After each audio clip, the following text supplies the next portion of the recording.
Friends, welcome to my channel V2. Summer వస్తుంది అని అంటేనే ఊరగాయలు ఎప్పుడు పెట్టుకుందామా, ఎప్పుడు తిందామా అని అనిపిస్తుంటుంది. అందులోన పండు మిరపకాయలని చూసారా, దాంతో ఎప్పుడు కొరివి కారం పెట్టుకుని వేడి వేడి అన్నంలో నెయ్యి వేసుకొని ఎలా తిందామా అని అనిపిస్తుంటుంది కదా. సో నేను పండు మిరపకాయలతో కొరివి కారం ఎలా చేయాలో చేసి చూపిస్తాను. చూడండి, నేను దీనికి 1 కేజీ పండు మిరపకాయలు పెట్టి చేస్తున్నాను. అయితే నేను ఇది గుంటూరు నుంచి తెప్పించుకున్నాను. ఎందుకంటారా, ఎందుకంటే గుంటూరు పండు మిరపకాయలకి గోంగూరకి ఫేమస్. అందుకు ఆఫ్ కోర్స్ మీకు కూడా తెలుసు రైట్. దీనికి నేను పండు మిరపకాయలు 1.5 కేజీ తెప్పించుకున్నాను. ఎందుకనంటే ఫస్ట్ ఈ పండు మిరపకాయని బాగా కడిగి, అది కూడా ఆ తొడిమలు తీయకుండానే ఫస్ట్ కడిగేసి ఆరబెట్టాను. పొద్దున్నకి అవన్నీ కూడా బాగా ఆరిపోయినాయి. ఆ తర్వాత నేను తొడిమలు తీసి వాటిలో మంచిగా ఉన్న పండు మిరపకాయల్ని తీసి పక్కన పెట్టాను. బాలేవు అనేది ఎలా తెలుసుకోవాలి అని అంటే, ఇదిగోండి నేను చూపిస్తున్నాను చూడండి, ఇలాగా బాగా మెత్తగా ఉన్నవి తీసేసాను.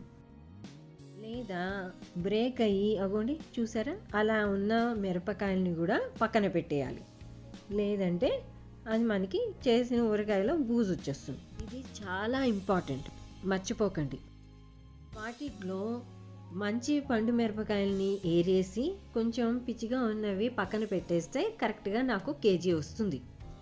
అందుకు నేను కొంచెం ఎక్స్ట్రా తీసుకున్నాను. ఇప్పుడు నేను పండు మిరపకాయల్ని ఇలా చిన్న ముక్కలుగా కట్ చేసుకొని పెట్టాను.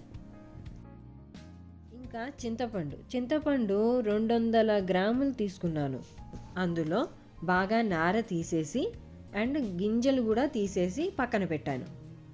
అది కూడా చాలా ఇంపార్టెంట్. చింతపండు రెడీ అయిపోయింది.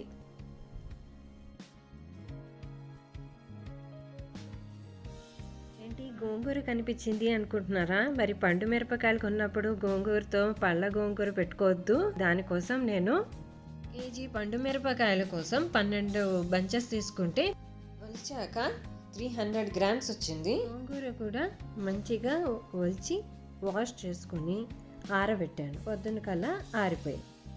ఇప్పుడు గ్రైండర్ తీసుకొని నేను కట్ చేసి పెట్టుకున్న పండు మిరపకాయల్ని వేసి గ్రైండ్ చేస్తున్నాను. రఫ్గానే గ్రైండ్ చేస్తున్నాను, బాగా పేస్ట్గా మాత్రం చేయొద్దు. బరకగానే ఉండనియండి.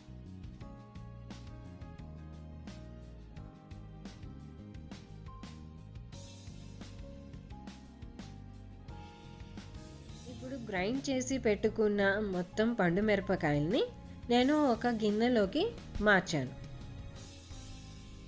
చూసారా, పేస్ట్గా చేయలేదు, నేను కొంచెం బరకగానే ఉంచాను. ఇప్పుడు పళ్ళ గోంగూర కోసం కూడా 1 కేజీ పండు మిరపకాయల్ని గ్రైండ్ చేసి పెట్టింది అందులో వేస్తున్నాను. ఇంకా మనకు కావాల్సింది ఉప్పు. రాళ్ల ఉప్పు అయితే బాగుంటుంది. రాళ్ల ఉప్పు నేను 250 గ్రాములు తీసుకున్నాను. రాళ్ల ఉప్పు అయితేనే బాగా మంచిగా కొలత వస్తుంది. ఎందుకంటే ప్యాకెట్లో ఉన్న ఉప్పులో అయోడైజ్డ్ కొన్ని ఉంటాయి, కొన్నిట్లో తగ్గించి అలా ఉంటుంది. సో కొలత కరెక్ట్గా రాదు, రాళ్ల ఉప్పు కరెక్ట్గా ఉంటుంది. ఇప్పుడు ఏరి పెట్టుకున్న చింతపండుని కూడా వేస్తున్నాను. ఇప్పుడు ఈ మూడింటిని కలుపుతున్నాను. మామూలుగా కలిపితే చాలు, బాగా మిక్స్ చేయక్కర్లేదు. ఇప్పుడు ఇది కదిలించకుండా 24 గంటలు ఉంచండి. అప్పుడే ఉప్పు బాగా కలుస్తుంది అండ్ చింతపండు కూడా బాగా మెత్తగా అయ్యి నెక్స్ట్ డే గ్రైండ్ చేయడం ఈజీ అవుతుంది. పళ్ళ గోంగూర కోసం ఇంకో గిన్నెలో పక్కన పెట్టాను కదా, అందులో ఇప్పుడు నేను 250 గ్రాముల సాల్ట్ను కూడా వేసి కలుపుతున్నాను. చింతపండు మాత్రం వేయట్లేదు. ఇది కూడా 24 గంటలు ఉంచితే చాలు. అయితే ఫస్ట్ మీకు కొరివి కారం ఎలా చేయాలో చేసి చూపిస్తాను. ఇదే వీడియోలో మీకు ఈ పళ్ళ గోంగూర కూడా ఎలా చేయాలో ఇదే వీడియోలో చూపిస్తాను. లాస్ట్ వరకు చూడండి. ఇంకా అసలైన ఇంగ్రీడియంట్ ఆవపొడి. అది నేను ఇంట్లోనే చేస్తున్నాను. ఆవాలు 2 టేబుల్ స్పూన్, మెంతులు 1 టేబుల్ స్పూన్ చాలు. ఇప్పుడు నేను బాండీ పెట్టి ఈ ఆవాల్ని డ్రైగానే వేయిస్తున్నాను, నూనె వేయలేదు. ఒక 2 నిమిషాల్లో మంచిగా వేగిపోతాయి. వేగిన ఆవాల్ని పక్కన పెట్టాను. ఇప్పుడు మెంతులు కూడా అలానే వేస్తున్నాను.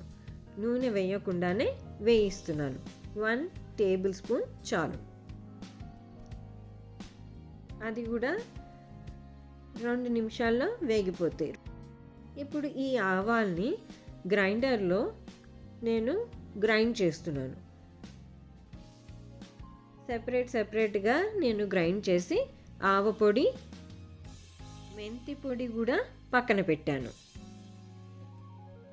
ఇంక ఇప్పుడు ఒక గిన్నె తీసుకొని అందులోకి 24 గంటలు కదిలించకుండా ఉంచమన్నాను కదా పండు మిరపకాయలు, చింతపండు, ఉప్పు కలిపి పెట్టింది. ఆ పేస్ట్లో ఇందాక నేను గ్రైండ్ చేసి పెట్టిన ఆవ పొడి, మెంతి పొడి కూడా వేసి కలుపుతాను. చూస్తున్నారా, ఇలా మొత్తం అన్ని ఇంగ్రీడియంట్స్ కలిసేటట్టు కలిపేస్తున్నాను అన్నమాట. ఇది ఇప్పుడు మొత్తం గ్రైండర్లో వేసి గ్రైండ్ చేస్తా. అయితే మరీ పేస్ట్గా మాత్రం రానియద్దు. ఇప్పుడు చూస్తున్నారా, అలా ఆ విధంగా మనం గ్రైండ్ చేసి పెట్టుకుంటే చాలు.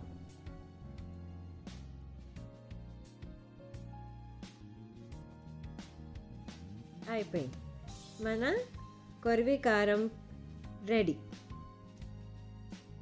ఇంకా ఎప్పుడు మనకి తినాలని అనుకుంటున్నా అప్పటికప్పుడు మనం కొంచెం కొరివి కారం తీసుకొని అందులో పోపు పెట్టుకుంటే చాలా బాగుంటుంది. స్టవ్ మీద బాండి పెట్టి పల్లీల నూనె తీసుకొని వాడుతున్నాను.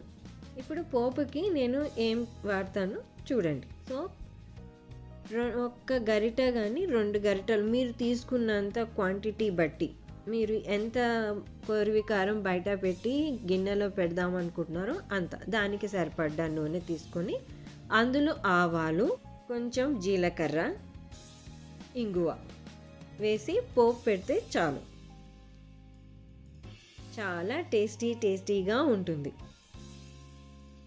రిఫైన్డ్ ఆయిల్తో వాడితే టేస్ట్ అంతా రాదు, అందుకనే నేను పల్లీల నూనె వాడుతున్నాను. వావ్, చూస్తేనే తెలిసిపోతుంది, చాలా బాగా కుదిరింది. సో ఇంకా వేడి అన్నంలో నెయ్యి వేసుకొని కొరివి కారం కలుపుకొని తినడమే. మీరు కూడా ట్రై చేసి చూడండి. సో మీరు కూడా తొందరగా పండు మిరపకాయలు తెప్పించుకొని ఇలా కొరివి కారం పెట్టేసుకొని తొందరగా తిని ఎంజాయ్ చేయండి. మళ్ళీ సీజన్ అయిపోతే మంచి పండు మిరపకాయలు దొరకవు. ఇంకా పళ్ళ గోంగూర. ఇంకా పళ్ళ గోంగూరకు వచ్చేసాం. పళ్ళ గోంగూర కోసం గోంగూరని నేను మంచిగా ఒలిచి పెడితే 300 గ్రామ్స్ వచ్చింది. సో కేజీ పండు మిరపకాయలకి నాకు ఇది సరిపోయింది.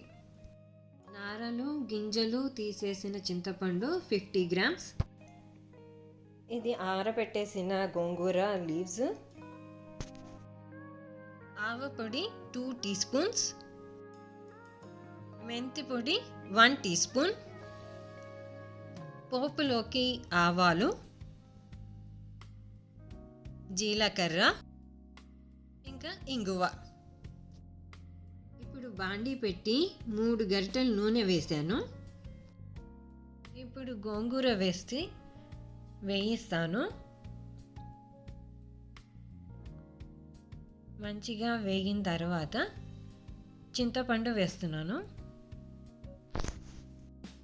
ఇంకా చింతపండు కూడా మంచిగా వేగిన తర్వాత ఇంకా స్టవ్ ఆపేయడమే. ఇంకా గోంగూర అంతా చల్లారాక ఇంకా గ్రైండర్ తీసుకొని మనం పక్కన పెట్టుకున్న పండు మిరపకాయలు వేసి అందులోకి గోంగూర వేయాలి. ఇప్పుడు ఆవ పొడి, మెంతి పొడి కూడా వేసి గ్రైండ్ చేసేస్తే సరిపోతుంది.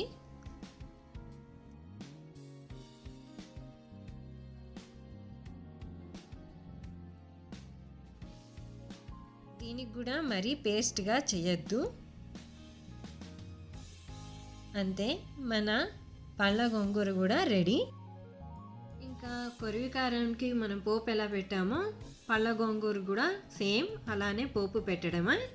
అంతే, మనం ఇవాళ కొరివి కారము పళ్ళ గోంగూర ఎలా చేయాలో చూసాము. సో మీరు కూడా ఇలానే ట్రై చేసి ఎంజాయ్ చేయండి. వావ్, ఇది కూడా సూపర్గా కుదిరింది, చూస్తేనే తెలిసిపోయింది.